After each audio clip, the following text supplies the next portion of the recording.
আসসালামু আলাইকুম। হ্যালো বন্ধুরা, কেমন আছেন? আশা করি সবাই ভালো আছেন। দেখুন এখানে মাছ কেটে ধুয়ে বেছে হলুদ দিয়ে লবণ দিয়ে মাখিয়ে নিয়েছি।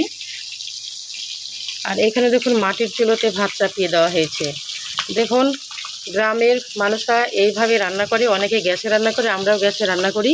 তো দেখুন এখানে মাথাটাকে প্রথমেই দিয়ে দিয়েছি সরিষার তেল। আমরা কিন্তু সরিষার তেল দিয়ে রান্না করে খাই, অনেকে সাদা তেল কিনে খায়।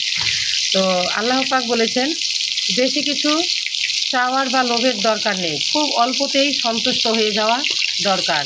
আল্লাহ পাক ভালো রাখার মালিক। একটু ধৈর্য ধরলে অনেক কিছু জীবনে সফলতা পাওয়া যায়। আর যদি অধৈর্য হয়ে যায় তাহলে আল্লাহ পাক তাতে সন্তুষ্ট হন না, অসন্তুষ্ট হয়ে থাকেন। তাই সবাইকে বলবো আপনারা সবাই একটু ধৈর্য ধরে জীবনযাপন করুন, কারণ একদিন না একদিন পৃথিবী ছেড়ে চলে যেতে হবে। আল্লাহ পাককে সবসময় স্মরণ করবেন, তাতে আল্লাহ পাক সবাইকে ভালো রাখবেন, কারণ তিনি একমাত্র সবাইকে ভালো রাখতে পারেন। মাছের মাথাটা দেখুন সুন্দর করে ভেজে নিচ্ছি, কারণ ভিতরটা কাঁচা থাকলে ভালো লাগবে না, তাই আগে মাথাটাকে ভেজে নিলাম। এবার দেখুন এই পেটিগুলো দিয়ে দিলাম, এবার এগুলোকে একটু ভেজে নেব।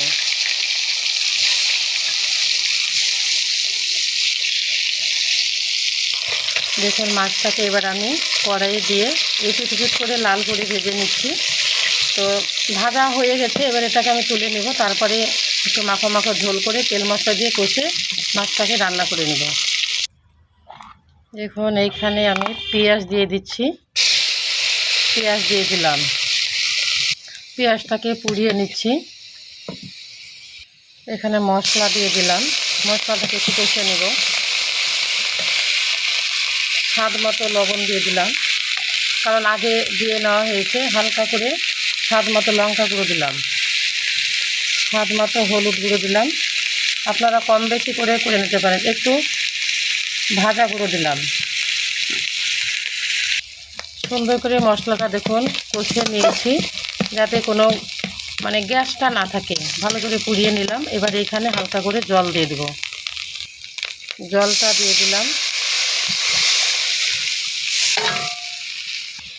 পানিটা ফুটে গেছে, এবার এইখানে আমি মাছ দিয়ে দিচ্ছি। দেখুন মাথাটা দিলাম, তারপরে মাছগুলো একটা একটা করে দিয়ে দিচ্ছি।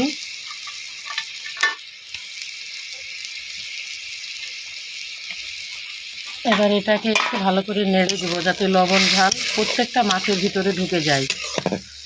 তো আপনারা সবাই আমার ভিডিওটি কেমন হয়েছে অবশ্যই একটু কমেন্টে জানাবেন। সবাই ভালো থাকবেন, সবাইকে অনেক অনেক ধন্যবাদ ও ভালোবাসা রইল।